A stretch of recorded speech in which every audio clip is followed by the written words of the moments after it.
Hello, everybody. Welcome to Food for Thought, episode number 2. Also, for those interested, earlier today I also posted a new rap jam video, but I almost didn't do the rap video because being in the midst of creating this new series, Food for Thought, I didn't know if it necessarily matched the tune and the tone of what I'm trying to express with the Food for Thought episodes. But then as I look back at the scale of consciousness, it's a reminder that I, just like everybody else, essentially have different versions of myself, if you will, that vary throughout the day depending on where I'm at on the conscious scale. Obviously, when I'm trying to convey these messages about the topics of consciousness, I'm going to be speaking in a more professional tone for the most part because I feel it's a very important topic, but I'm not always like that throughout my day. You know, when I'm in my private life, sometimes I'm super silly. I like to bust flows and rap sometimes. That's something that I've always been into. That's just part of who I am. And to try and become a truly authentic person, I think one has to own all the different aspects of themselves. And I just went ahead and put it out there so people could see that aspect of me as well. And just to expand on what even inspired that type of rap video to begin with, it's just part of daily life. Being a family man with a wife and kids, making dinner for everybody sometimes can be a challenge, especially when you have kids at different ages. People out there that have kids, I'm sure can relate. Sometimes it's hard to make everybody happy and not everybody wants to eat the same meal. So that's kind of what that rap video is depicting. That can bring a sense of frustration at times, but rather than being upset about it, I try to transmute it and alchemize it into something humorous. And always try to come out of any sort of negative mood, even if it's just a little bit negative. Once I'm able to come out of it, I always try to get back into a state of gratitude. I'm surprised. It's one thing I'm surprised about on the scale of consciousness that they don't list on there is gratitude, because that's, in my opinion, one of the most powerful mind states and emotions that a person can have.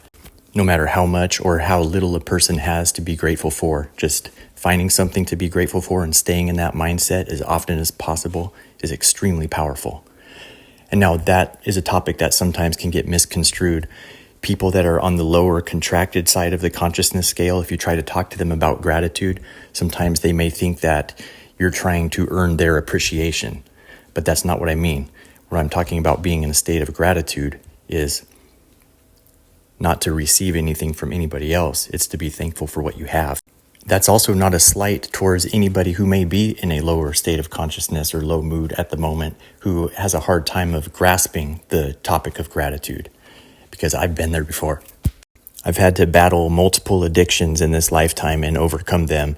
And the first one, and for me it was the most difficult one, was alcoholism. That was an incredibly tough battle and fight to overcome.